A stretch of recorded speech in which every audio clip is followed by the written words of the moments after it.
দেখে আমাদের পরবর্তী প্রযোজনা পরের নাটক জামদানি। বিকাশ দার নির্দেশনায় অংশগ্রহণ করছে বিচিত্রিতা, সবিতা ও রিঙ্কু। আবহে থাকছে ইন্দ্রনীল। নাটক জামদানি।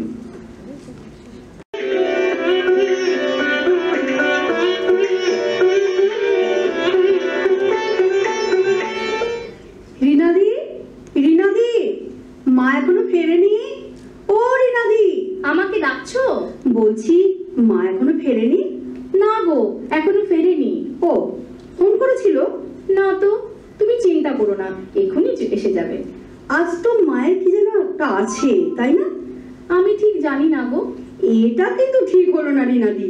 আমি জানি তুমি সব জানো, সব খবর রাখো, কিন্তু চুপ করে থাকো সব সময়। কেন গো, ভয় পাও? ও মা, সে কি, ভয় পাবো কেন? সত্যিই জানি না। মা এখন কোথায় গেছে সেটা তো জানো? হ্যাঁ হ্যাঁ জানি, একটা মহরতের অনুষ্ঠান আছে আর একটা সিডি বেরোচ্ছে, কার তা জানি না, সেটার উদ্বোধন। আর তারপর তারপর তারপর উর্বশী ঘুরে আসবে। উর্বশী? ও, সেই নামকরা মহিলাদের বিউটি পার্লার। কি হলো, আমি নিজে সেখানে যাই না বলে কি কিছুই জানি না নাকি? আশ্চর্য তো। গেলেই তো পারো, তুমি তো এমনিতেই সুন্দর, আরো সুন্দর হয়ে যাবে। দরকার নেই বাবা, তুমি বরং যেও মায়ের সঙ্গে। গেছিলাম তো একদিন, বাবা চারিদিকে সবাই রং মাখছে, দেখতে দেখতে ঘুমিয়ে পড়েছিলাম। কতক্ষণ বসা যায় নাকি? বাবা, একেবারে ঘুমিয়ে গেলে? লোকে কি বলবে গো? যাকে আমাকে এখন কিছু খেতে দেবে কি? বড্ড খিদে পেয়েছে। এ মা, ছি ছি, দেখেছো কথা বলতে বলতে খেতে দেবার কথা ভুলেই গেছি। কি খাবে বলো? মাছের চপ করেছি, দেবো? চা দিয়ে ভালো লাগবে। তুমি যা করে দেবে আমি তাই খাবো। সে তো জানি, তুমি তো কিছুতেই না বলবে না। খুব লক্ষ্মী মেয়ে। তুমিও খুব লক্ষ্মী। এতদিন দেখছি তো একদিনের জন্যেও অন্যরকম হলে না। আসলে তুমি বাড়িতে আছো বলেই তো মা এত নিশ্চিন্তে থাকে। ঠিক আছে, আর সুখেতি করতে হবে না। তুমি যাও, হাত মুখ ধো, জামা কাপড় পাল্টাও, আমি খাবার নিয়ে যাচ্ছি।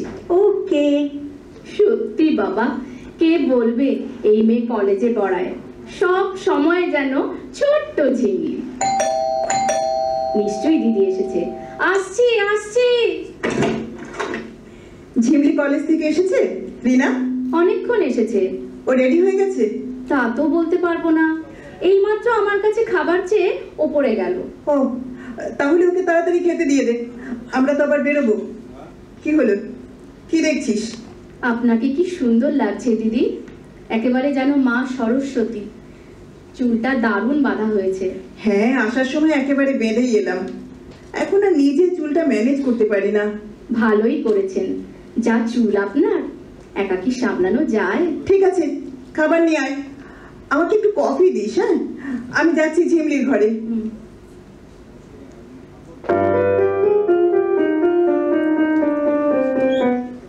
কিরে, তুই এখন শুয়ে শুয়ে বই পড়ছিস? কখন যাবি? আমার সাজগোজ সব হয়ে গেল, আর তোর এখনো কিছুই হয়নি। তুমি তো জানো মা, ওসব সাজগোজ আমার একদম ভালো লাগে না। আমি যেমন আছি আমাকে তেমনই থাকতে দাও না। ও আবার কেমন কথা? আমি তো তোর ভালোর জন্যই বলছি ঝিমলি, তোর বয়সে মেয়েরা আবার না সেজে থাকে কোথায়? তুমি বোধহয় মাঝে মাঝে ভুলে যাও মা, আমি যেখানে কাজ করি সেখানে তোমার মতো করে সাজা যায় না। ইটস এ নোবেল প্রফেশন মা। তার মানে কি বলতে চাস?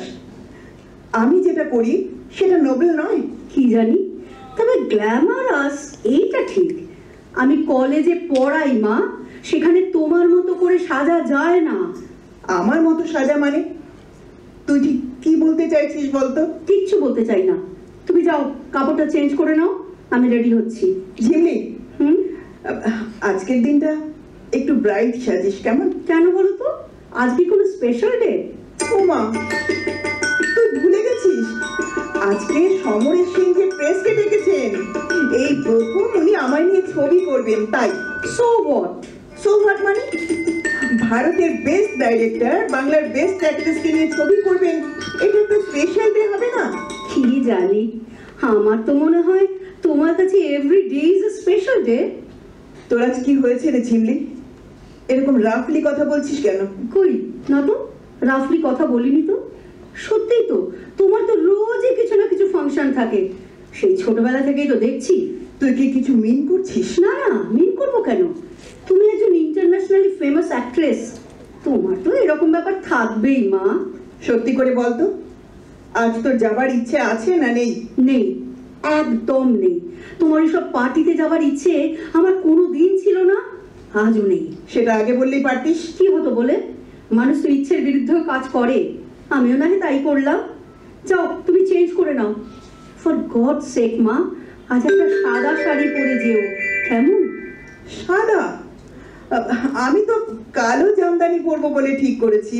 কেন কালো কেন? তোমার তো একটা দারুণ সুন্দর সাদা জামদানি আছে, আমি তো তোমায় দিয়েছি লাস্ট পুজোতে। ওটা পরো না মা, ওটা তো তোমাকে দারুণ ভালো লাগে। কি হলো, কথাটা কি তোমার পছন্দ হলো না? না মানে আসলে কি জানিস, সাদা পরাটা এখন আর হ্যাবিট নেই তো, তাই। তাই নাকি অন্য কারণ আছে মা? ও অন্য কারণ আবার কি? বলবো, রাগ করবে না তো? আসলে সাদা পরতে ভয় পাও তুমি, তোমার মনে হয় সাদা পরলে বোধ হয় আসল বয়সটা বেরিয়ে যাবে। ঝিমলি, এটা খুব বাড়াবাড়ি হয়ে যাচ্ছে। দেখলে তো, তুমি রেগে গেলে। এক সময় কিন্তু তুমি সাদাই পরতে, সবাই বলতো দি লেডি ইন হোয়াইট, মনে পড়ে? তোমার নাম দেওয়া হয়েছিল শ্বেত শুভ্র শুভজা, মনে পড়ে মা? আমি তো দেখিনি, ম্যাগাজিনে পড়েছি। আমার না খুব দেখতে ইচ্ছে করে। ঠিক আছে ঠিক আছে, সে না হয় অন্যদিন পরা যাবে। তাহলে আজ বরং তুমি একাই যাও মা। শুধুমাত্র সাদা কাপড়টা পরবো না বললাম বলে তো রাগ হয়ে গেল? না না, রাগ নয়, কষ্ট, কষ্ট হয় আমার। তোমাকে একটু মায়ের মতো দেখতে চাই আমি, নায়িকার মতো নয়। কিন্তু তুমি যে মোটে তোমার ওই গ্ল্যামারাস ইমেজটা থেকে বেরোতেই চাও না। তোর কি হলো রে ঝিমলি, এইভাবে কথা বলছিস? কিছু হয়নি মা, আমার অনেকদিন মনে হয়েছে তোমাকে কিছু কথা বলবো, কিন্তু বলা হয়নি। বেশ তো বল। জানো মা, আমার বুকের ভেতর একটা ছবি আঁকা আছে, সেটা মাঝে মাঝে আমার চোখের সামনে এসে যায়। যদিও সেটা খুব পরিষ্কার নয়। কি ছবি জানো? কি? 3 বছরের আমাকে নিয়ে তুমি সমুদ্রের ধারে বসে আছো, আর বাবা জলের উপর দাঁড়িয়ে ছবি তুলছে। থাক না থাক না ঝিমলি ওসব কথা। তারপর তো সব এলোমেলো হয়ে গেল, তোমাদের ছাড়াছাড়ি হয়ে গেল, বাবা আবার বিয়ে করলো, আর তুমি আমাকে সেই কত দূরে দার্জিলিং এ পাঠিয়ে দিলে। একেবারে নিশ্চিন্ত হয়ে গেলে তুমি। আচ্ছা মা, তোমার কি একবারও মনে হলো না কত দূরে ওইটুকু একটা মেয়ে কি করে একলা একলা থাকবে? একটুও মনে হলো না? হয়েছিল রে ঝিমলি, হয়েছিল। তোকে হোস্টেলে রেখে যখন বাড়ি ফিরে এলাম, আমার মনে হয়েছিল এটাই জীবনের শেষ, আর কিচ্ছু রইল না আমার। চারিদিকে শুধু তোর জামা, তোর খেলনা, তোর ছবি, শুধু তুই তুই আর তুই। তোর ছোট্ট বালিশটাকে বুকের ভেতর নিয়ে শুধু কেঁদেছি কেঁদেছি আর কেঁদেছি। আর তারপরে ব্যস্ত হয়ে গেছে তোমার নিজের জগতে, একটার পর একটা ছবিতে সাইন করেছো, আর নাম যশ অর্থের আড়ালে বুকের ভেতরের কান্নাটাকে মুছে ফেলতে চেয়েছো। আমার মাহারা জীবনটাকে কিন্তু আমি মুছে ফেলতে চাইনি মা। ওই জীবনটাতেই তো কেটে গেছে আমার কতগুলো বছর। কলেজ শেষ করে তবেই তো আসতে পেরেছি তোমার কাছে। আচ্ছা মা, কলেজটা তো তুমি এখান থেকে পড়াতে পারতে। পারতাম না রে ঝিমলি। আমি যে পরিবেশে বাস করি সেখানে থেকে তোর পড়াশোনা হতো না। ভেবেছিলাম গ্র্যাজুয়েশনের পরে তুই তো খানিকটা ম্যাচিউরড হবি, তখন এখান থেকে এমএটা করবি। কিন্তু আমি যদি বলি তুমি ইচ্ছে করে আমাকে এখানে আনোনি, ঝিমলি, তুমি ডিনাই করতে পারো না। কি আবল তাবল বকছিস তুই? আমি তোকে ইচ্ছে করে আনিনি। হ্যাঁ, ইচ্ছে করে আনোনি। তোমার ভয় হতো মা, যদি লোকে জেনে যায় যে তোমার এত বড় একটা মেয়ে আছে, তাহলে যে তুমি বুড়ি হয়ে যাবে মা, তোমার গ্ল্যামার কমে যাবে। তুমি যে বড্ড সুন্দর মা, তুমি বাংলা তাই না? হ্যাঁ, তাই তাই। ছোটবেলা থেকে আমি শুনেছি আমি খুব সুন্দর। এই সুন্দর সুন্দর শুনতে শুনতে বড় হয়েছি আমি। যখন ছবিতে কাজ করতে এলাম তখন শুনলাম আমার মতো সুন্দরী নায়িকা নাকি বাংলার ছবির জগতে এর আগে আসেনি। আমার ভালো লাগতো ঝিমলি, আমি এনজয় করতাম। তারপর তারপর তুই যখন একটু বড় হলি তখন সবাই বলতো আপনি ওর মা, আপনাকে দেখলে মনে হয় ওর দিদি। ইয়েস, দ্যাট ভেরি ওয়ার্ড, দিদি, বড় বোন। হোস্টেলে থাকতে থাকতে যখন শুনতাম তোর মাকে দেখে মনে হয় তোর দিদি, তখন আমার মনে হতো কেন মা মনে হবে না, কেন কেন শুধু দিদি মনে হবে? হ্যাঁ, তুমি এনজয় করতে, তুমি আনন্দ করতে। মা গো, যখন ওই আনন্দের ছোঁয়ায় খুশির আবেগে তোমার মুখটা লাল হয়ে যেত, তখন তখন ওই লাল রঙের আগুনে আমার বুকের ভেতরটা পুড়ে ছাই হয়ে যেত। ঝিমলি, এসব তুই কি বলছিস? বলছি কারণ তোমার জন্যে আমার বড্ড ভয় করছে মা। আমার জন্যে? হ্যাঁ মা, তোমার জন্যে। কাল মাঝরাত্রির আমার ঘুম ভেঙে গেছিল, তোমার ঘরে আলো জ্বলছিল, আমি জানলা দিয়ে দেখলাম তুমি চুপটি করে ড্রেসিং টেবিলের সামনে বসে আছো। এক দৃষ্টিতে দেখছো নিজেকে, কখনো চোখের পাতায় হাত দিচ্ছ, কখনো গালে, কখনো গলায়। ঝিমলি, ওই দাগগুলো আর মুছে যাবে না মা। তুমি মানো আর না মানো, ওটা তোমার বয়সের দাগ। তোমার যে বয়স হয়ে গেছে মা, ওই বলি রেখা ভগবানের দেওয়া, ও দাগ কখনো যায় না। ড্রেসিং টেবিলে থরে থরে সাজিয়ে রাখা বিদেশি ক্রিমেতেও যাবে না। কোনদিন মা হয়ে চাওনি তো, তাই তাই ওই দাগগুলো তোমার চোখে পড়েনি। Stop it, stop it Jhimli, stop it.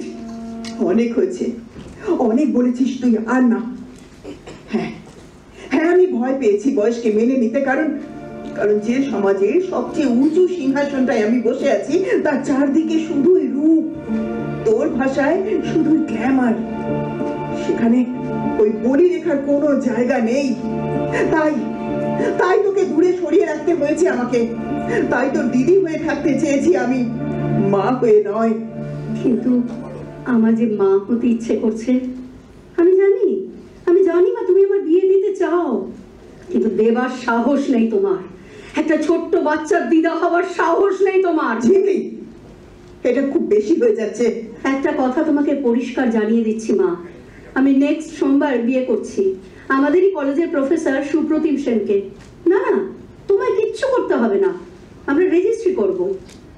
না গো মা, ওই কালো জামদানি ছেড়ে লাল পাড় গরদ তোমাকে পড়তে বলবো না, কোনোদিন বলবো না আমাদের দুজনের মা হতে, কোনোদিন বলবো না একটা ছোট্ট বাচ্চার দিদা হতে, কোনোদিন বলবো না, কোনোদিন না। ঝিমলি, কি হচ্ছে কি? যাও যাও যাও, তুমি তোমার এই স্বপ্নের জগতে চলে যাও। তুমি তোমার এই ম্যাডাম ম্যাডাম বলা স্তাবকদের মাঝখানে থাকতে হবে না। না না না না না, থাকতে হবে না আমাদের কাছে। ঝিমলি, প্লিজ প্লিজ, এবার তুই একটু চুপ কর প্লিজ। একদিন কিন্তু ওরা তোমাকে ছুঁড়ে ফেলে দেবে মা। ম্যাডাম ম্যাডাম ম্যাডাম করা, ওই প্রশস্তি করা ওই মানুষগুলো আর ফিরেও দেখবে না তোমায়।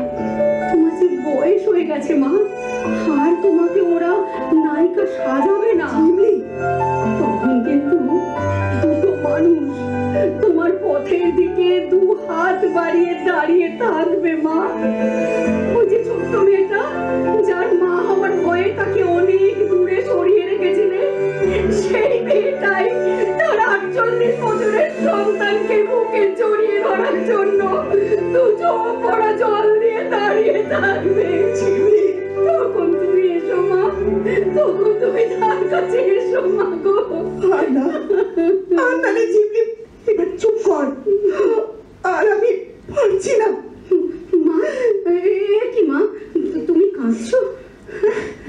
ঝিমলি, একবার একবার আমাকে ওই কালো জামদানিটার ভেতর থেকে টেনে হিচড়ে বার করে আনবি ঝিমলি। কি করছো মা? না মা, মা প্লিজ প্লিজ তুমি কেঁদো না মা, আজ যে তোমার ভেরি ভেরি স্পেশাল ডে। মা অমন করো করবে না মা? যাও কাপড়টা চেঞ্জ করে নাও, ওনারা তোমায় নিতে এক্ষুনি এসে যাবেন। কি হলো মা? যাও। শোন, হুম, আমার আমার সাদা জামদানিটা হ্যাঁ এনে দিবি ঝিমলি? তুমি তুমি ওটা পরবে? হ্যাঁ, আমি এক্ষুনি এনে দিচ্ছি। তুমি তোমার ঘরে যাও, আমি দিয়ে আসছি কাপড়টা। যাও। কি হলো মা? যাও। ঝিমলি, হুম, চুপি চুপি একটা কথা বলবো। কি কথা মা? বলো। বলছি, তুই তুই আমার সঙ্গে যাবি তো? তা না হলে আমি বড্ড একা হয়ে যাবো রে ঝিমলি। যাবি তো? হ্যাঁ হ্যাঁ মা, নিশ্চয়ই যাব। মা, মা গো, আমার কাছে একটু সরে এসো। হ্যাঁ, কানে কানে একটা কথা বলি। কানে কানে? কি কথা বল। বলছি বলছি আমি আছি, ভয় কেন মা করো?